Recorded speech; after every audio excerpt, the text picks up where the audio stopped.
Welcome everybody to this course. Today I would like to introduce it to you and to go over a few things such as who is the course meant for, who can attend the course, uh, what can you expect to gain from it, and what can you expect to learn would be a better way of putting it.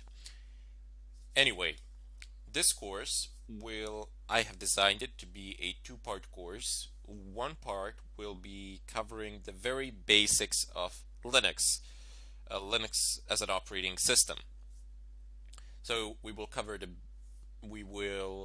graphical user interface, then we will cover the terminal, basic commands there. We will dig a little bit deeper into the advanced commands as well in the first part.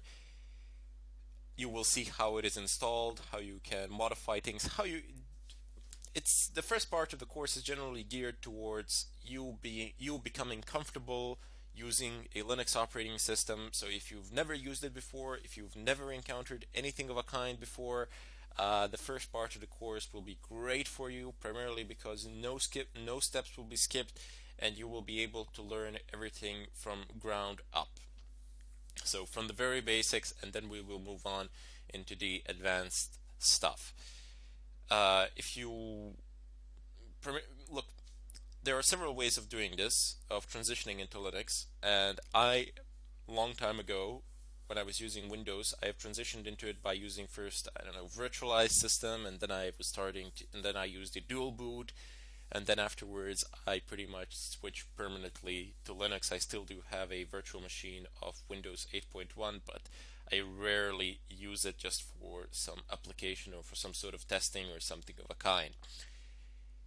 Anyway, I will show you methods of installation, how you can install it, so you don't have to worry. Even though I have Linux installed as my main machine, don't worry about it. If you're using Windows, I will show you in great detail how you can do this in Windows, how you can install it on a virtual machine in Windows, and how you can actually install it as a dual boot.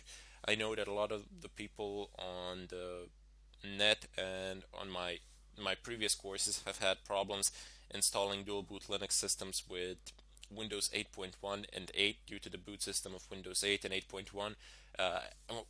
You don't have to worry about it. I will show it to you in great detail how to do it, so you can just follow the exact step-by-step procedure, and that won't be any sort of a problem or anything of a kind.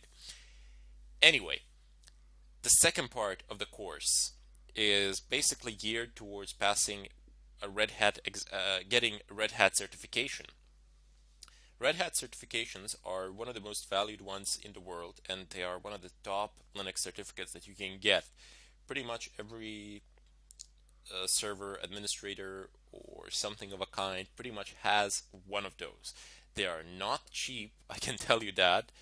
They cost quite a bit of money, but they're well worth it. I mean, a lot of the people out there, when you apply for a job as a server admin or something of a kind, they will ask you, do you have any certificates or something of a kind? And if you tell them that you have a Red Hat certificate, that means a great deal. It carries a lot of weight.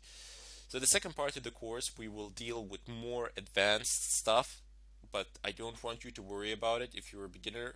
I will cover all the necessary things up to that point, so you will be ready to dig into pretty much all the advanced terminal commands, and then we will get down to getting ourselves ready for that certificate, for that exam, so that you may obtain the certificate. Anyway, Red Hat certificates are taken separately from your Udemy course, so you can take them at any point of time pretty much anywhere in the world. But this course that I have laid out here for you will prepare you for it, and you will be able to pass, and you should be able to pass it without any bigger problems. Anyway, there are a few things which you will require in order to follow through this course, aside from an active internet connection and the machine and the computer. I wouldn't say that you would necessarily need a Red Hat edition of Linux. I'm just talking about general stuff here. Later on, when we get into the tutorials, I will definitely make an effort to show you exactly where you can download what and how you can install each and every single one of those things. So you don't have to worry about that. For the time being, I just wanted to tell you in general what you will need and what you should expect that you need to download or something of a kind. So you will most likely need a Red Hat image, which you can get from a Red Hat website, and it's not free. It's $50, something of a kind.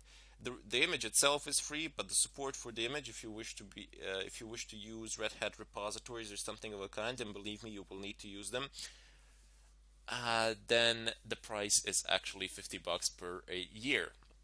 There are other more advanced subscriptions that cost more, but this is the cheapest one that you can take, and this is honestly the one that anyone starting will need. You won't need anything more advanced or anything of a kind.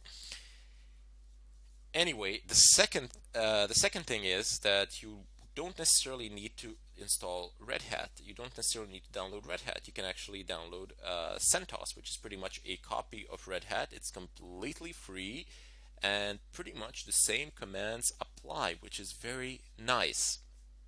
But you don't get the same level of support as you do with Red Hat, because on Red Hat you can log into your account, go to their website, and you can start an instant chat with their tech support, and they will resolve any Red Hat issues that you might happen to have, which is fantastic. And it doesn't really cost that much. I mean, $50 a year, that's nothing. It's actually 49, but I just circled it to 50.